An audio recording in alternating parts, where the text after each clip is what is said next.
गोरिया चांद के अजोरिया नियन गोर बाड़ू हो। गोरिया चांद के अजोरिया नियन गोर बाड़ू हो। तुहर जोर केहू नहीं के बेजोर बाड़ू हो।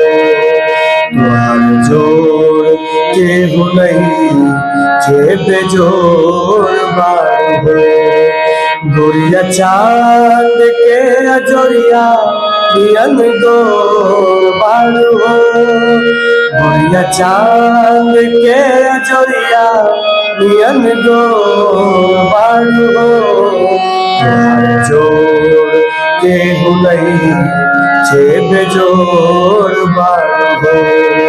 तुहर जोर केहू नहीं के बेजोर